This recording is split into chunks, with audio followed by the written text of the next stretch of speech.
They need Zoe's fingerprints. What? Well, the doctor said, hindi nila alam kung kailan magigising ang papa. That means he won't be able to tell the police who hurt him or whoever did the kidnapping. So ako na ang gagawa ng paraan para mabigyan ng hustisya ang nangyari sa papa. Kasalanan ko po ba talaga yung nangyari kay Lolo? Kasi tama yung sinabi ni Zoe eh. Ako yung namili doon sa gagawin procedure kay Lolo, tapos nangyari yun sa kanya. Which was a success. Doc Annalyn, your lolo will survive, okay? Kaya huwag ka mag-guilty kung sinisisikat ni Joey. Naintindihan ko na pinaghihinalaan mo si Moira. Pero pati si Zoe, pinakuhaan mo pa ng fingerprints? Sa tingin mo gusto ko yun, Obeng? Napagdudahan ko ang sarili kong pamangkin? Of course not. Pero may precedent na eh. Nakita na natin dati pa na Zoe will do anything para lang pagtakpan ng nanay niya. I'm sure kung involved si Moira sa pagdukot kay Papa, hindi malayong involved din si Zoe. Yung mga gamit na nakuha nila kay Lolo Pepe, galing sa akin yun. So my fingerprints could be on them. Why didn't you tell me any of this earlier? Dr. Tanyag, excuse me po. Kukunan na po namin kayo ng fingerprints. Sumunod po kayo sa akin.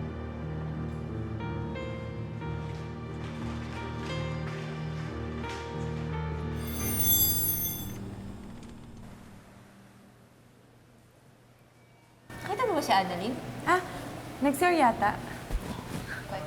Si Zoe yung hindi ko makita. Di ba dapat nandito siya dahil sa Apex Santon Chapel? Eh kasi nga baka guilty, kaya ayaw magpakita. Bakit? Sa tingin mo siya talaga. Eh kung inosente ka naman, bakit hindi ka magpapakita? Oh. Ayan na naman kayong dalawa. Di ba pwedeng papunta pa lang siya dito?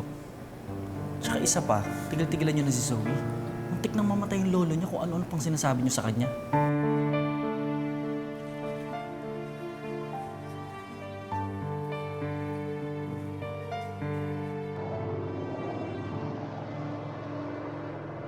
Mami, hindi ako pwede ma-implicate sa nangyari kay Lolo. Wala ka ba talagang mga polis? Eh kasi naman ikaw, dapat sinabihan mo ako bago tayo lumarga sa police station. Eh di sana nasabihan ko yung kontak ko doon. Paano na yan? So paano? Wala sila magagawa. We'll see. Titignan natin kung magagawa ng paraan yung fingerprint records mo, ha? Oh my God! Mami, hindi ako pwede makulong! Hindi ako pwede makulong! Mawawala yung doctor's license ko! You just shut up! Ginagawan ko na nga ng paraan eh!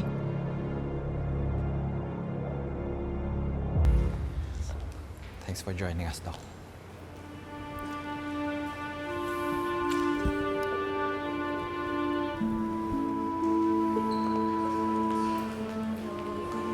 Thanks for joining us.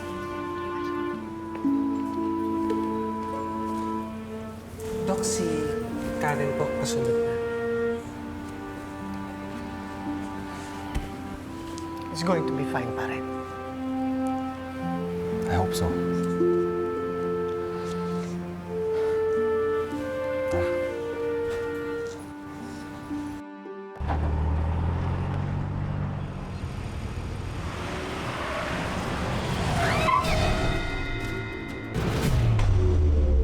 Makapatay ka ng tao! Mapihirap! Ano ba? Makapatay ka pa ng tao yung pinasaan mo!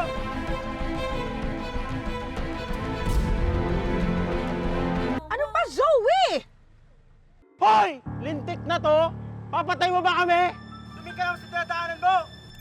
Oh, Zoe, ano ba? Let's go! You're causing traffic! Let's go!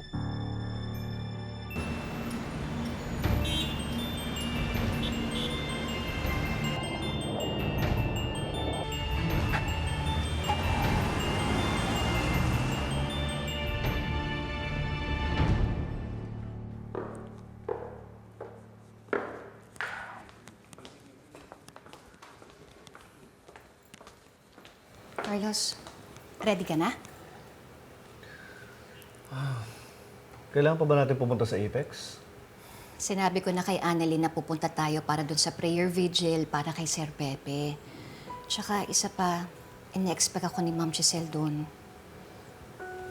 Naging doktor ka din ni Sir Pepe, kaya dapat pumunta ka. Sige. Huwag lang tayo masyadong magtagal, ha? Carlos, gusto ko sana nandoon ako para kay Annalyn. May problema ba? Bakit parang pakiramdam ko ayaw mong pumunta ng Apex? Hindi naman. Pero si Sir Pepe, nasa Apex na. Hindi ko na siya pasyente. Nagigilty ka ba dahil sa nangyari kay Sir Pepe? Carlos, ginawa mong lahat para maligtas siya. O, tara na. Para di tayo masyadong gabihin. Carlos! Carlos, ano yun? Baka mamaya may pumasok na naman ulit. Carlos, tumawag ka ng pulis. Tumawag ka ng pulis! Sandali, silipin ko lang. Carlos, mag-ingat ka. Carlos! Dad, Harry! Tita Lynette. Sorry, diniretso ko na. Hindi na ako nag-doorbell. May nangyayari po ba? Akala ng Tita Lynette mo, may magnanakaw na naman. Okay lang po ba kayo, Tita Lynette? Okay lang. Hari, pasensya na ulit nang dahil sa akin, tinan mo nasaktan ka pa. Ay, tita, okay lang po ako. Huwag niyo na po akong intindihin. Ang importante, ay ligtas po kayo.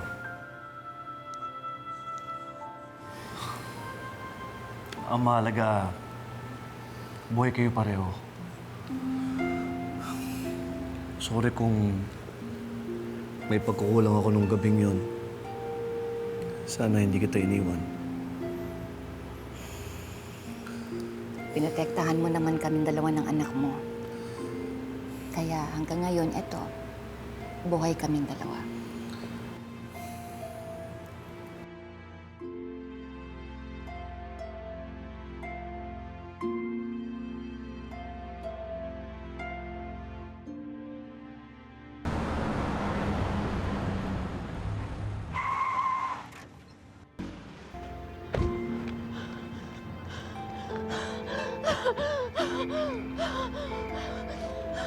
Zoe, ano ba? What is happening to you?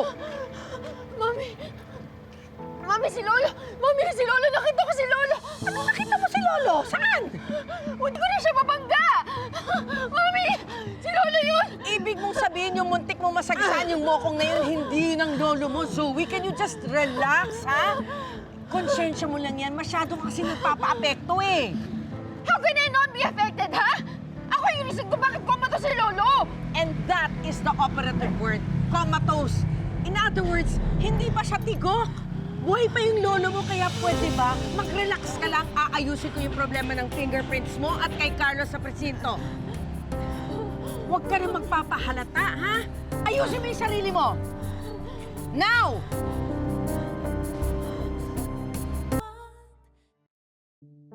Ay nako, pwede ba? Huwag ka mag-inarte.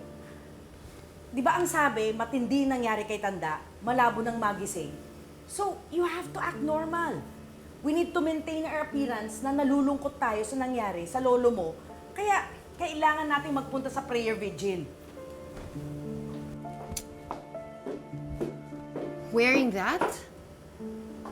Kinakaganyan. Siyempre, hindi ako magpupula. Pero, dahil gusto ko mag-celebrate, sinukat ko na lang to satisfy my urge. Mami, hindi ka pa talaga affected sa nangyari kay Lolo?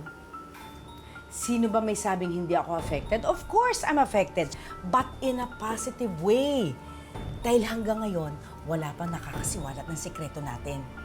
Kaya, dapat magdiwang tayo. Let's see. Magdadala na lang ako ng alak. So, it is... vodka, you're the winner for tonight. Imbis na magdadala ako ng bote, isasalin ko na lang siya sa ibang lalagyan. Mom, please. Pwede ba? Hindi mo ba kayang kontrolin yung sarili mo kahit ngayon lang? Hindi pa nga tayo nakakalusot sa mga pulis eh. Yung fingerprints ko nasa kanila pa. Oo nga, kaya nga magbibihis ako, di ba magpapalit ako ng damit. Look, kahit hindi pa natin dapat problemahin si Lolo, hindi pa natin nalulusutan yung fingerprint matching na yan. Pero huwag kang mag-alala. Malulusutan din natin yan. I'm sorry, Mom, but I can't. I can't be as confident as you, knowing that my future, my life, hangs on a balance now, knowing na yung mga fingerprints ko nasa mga pulis. Ma'am, kaya pwede ba huwag ka na makidagdag? Huwag kang gumawa ng drama doon, ha? Huwag kang gumawa ng gulo doon. Zoe, I promise you, hindi ako manggugulo sa vigil, okay? Cross my heart.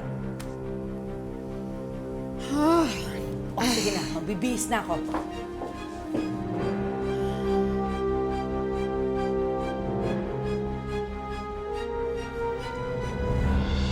Maraming salamat at dinamayan niyo kami sa prayer vigil para kay Papa. So, kain muna kayo. Thank you. Jeanette. Annalyn.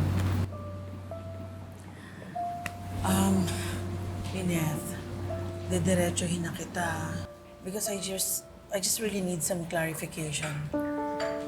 I mean, we all thought that Papa would survive the surgery and be able to recover.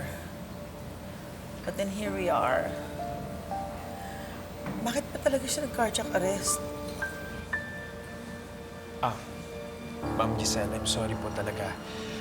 Hindi po talaga namin alam yung eksaktong nangyari dahil wala po kami sa tabi ni Sir Pepe nung nangyari po yun. Pagpasok po kasi namin, ang nag-revive po kay Lolo ay si Doc Carlos po. Doc Carlos? Opo, siya po yung una naka-attend po kay Lolo. Ma'am Giselle, he did everything he could. We did everything we could. Actually, kung hindi nga po nakarating kagad si Doc Carlos, baka hindi po natin naligtas si Lolo Pepe.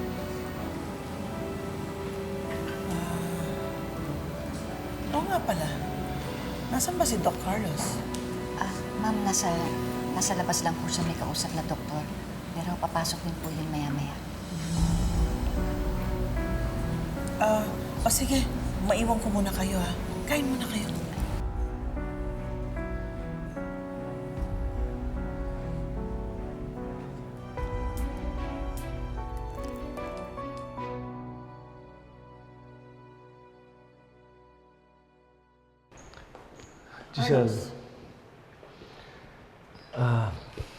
Giselle, sana hindi mo na nilipat ang father niya dito sa Apex. Kaya naman namin siyang bantayan sa East Ridge. Yes, I know, pero mas mapapanatag ang loob ko kung nasa tabi ko lang ang papa ko. Besides, mas maigi sigurong dito magpagaling ang papa. Because anyway, Apex is our turf. It's nothing personal, Carlos. It's normal. I'll understand, Giselle. Excuse me. Doc Carlos, so, ikaw ba talagang nag-opera sa papa? Ako nga. Nag-assist si Annalyn at si Dr. Javier. At ikaw din lang nakasama niya nung nag-cardiac arrest siya. And even bago siya mag-cardiac arrest, right? Oo, ako. Bakit, Giselle? I was just wondering. Naging successful naman yung operation niya, di ba? Everything went well, everything went smoothly, and then all of a sudden, nag-cardiac arrest siya. Bakit? I mean, hindi ba siya nagising muna? Hindi ka ba niya kinausap bago siya nag-agaw buhay? Wala ba siyang sinabi? Walang mensaheng iniwan? Nothing? Wala. Dahil hindi naging conscious ang tatay niya.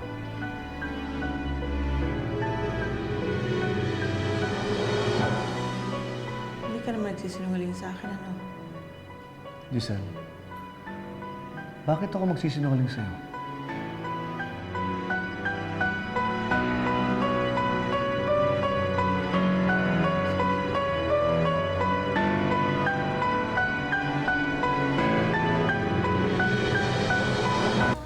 Grabe na, nakakatrauma po talaga yung nangyari sa'yo.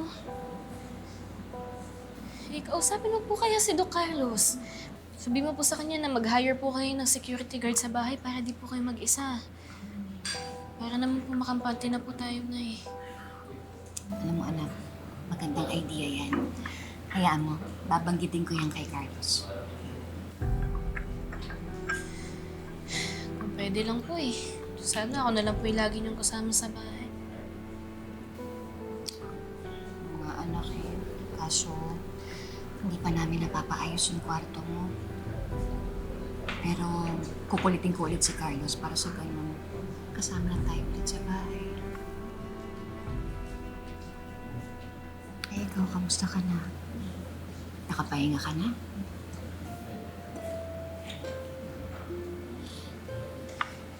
Ito po. Lagi ko pong pinagdarasal si Lolo na sana gumaling na po siya. Sana magising na po siya. Alam mo po, Nay, nung nawala po si Ninong Cromwell, wala po akong nagawa sa kanya. Iba nga po, hindi ko kinaya, tas nag-walk out po ako sa OR. Kaya simula po nun, nangako na po ako sa sarili ko na hindi na po mangyayari ulit yun. Kapag mahal ko na po sa buhay yung nangangailangan, hindi ko po sila susukuan. Kaya nga po sana kapag kinailangan po ako ni Lolo, kakayanin ko.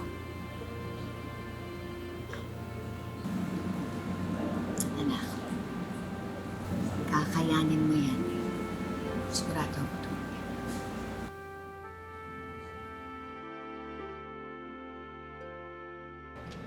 I was just thinking, kung hindi nawala yung memory ko, if I was still a neurosurgeon, could I have done any better for Papa? Well, you were a great surgeon. One of the best, if not, the best in the country. Pero technically, successful naman ang operation ni Carlos sa tatay mo eh. Wala nangyaring problema sa operating table. Everything went smoothly. Yeah, until my father almost died while he was on his way to recovery. I was told that Carlos, or Dr. Benitez, was the first person to attend to my dad nung nag-cardiac arrest siya. Way before anyone from the monitoring team in this hospital ever did. Maybe he was attending to your father at that time. Could be, but we don't know if that's the truth. Ate, anong iniisip mo? Na may kinalaman si Carlos sa pag-cardiac arrest ni Papa?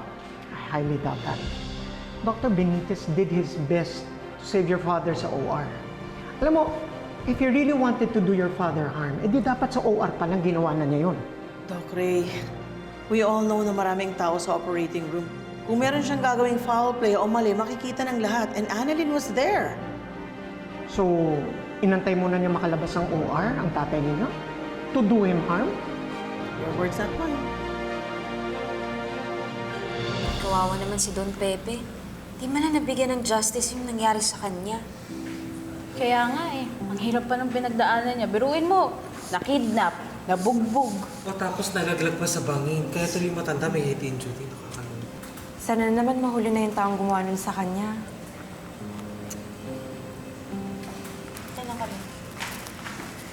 Ay, Odo ko, naka-block. Hindi, white talaga yan. Humawa na yung kulay ng buti niya kaya naging black.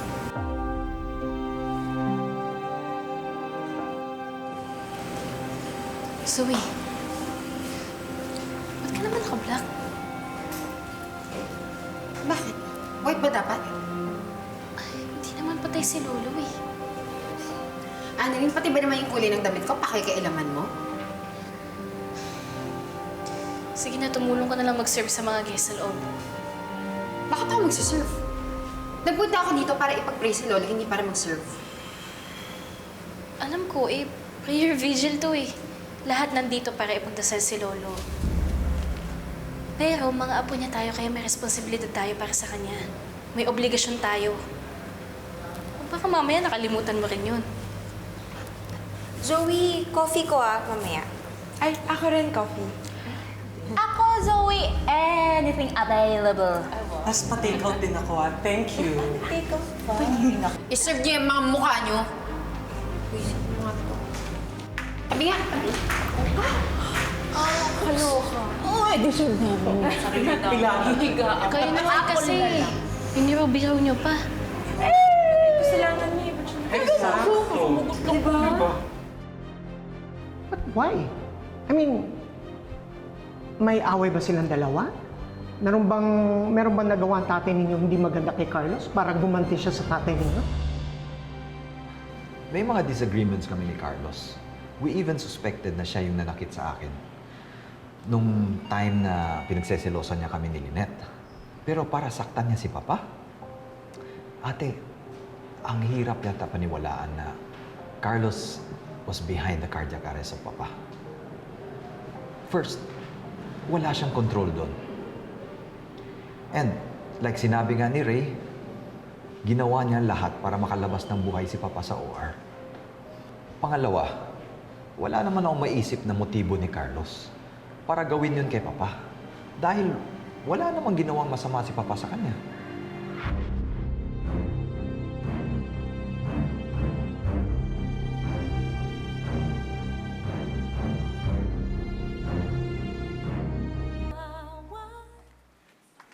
Zoe, are you okay?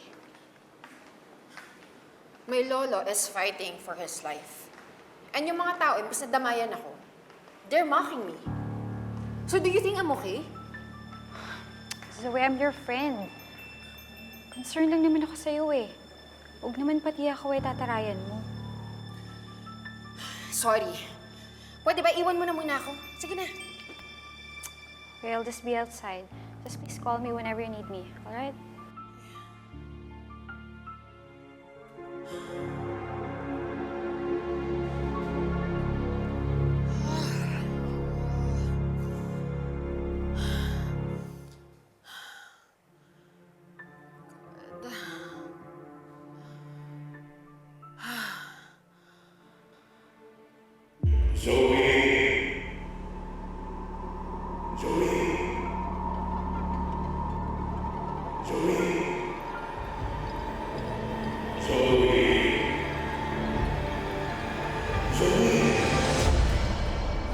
Lolo?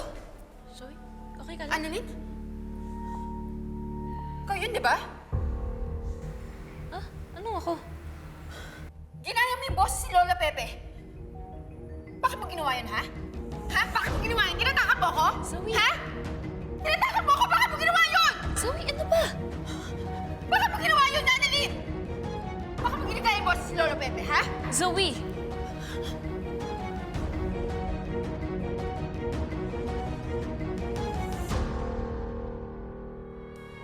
Sir Pepe, binormal again once he wakes up.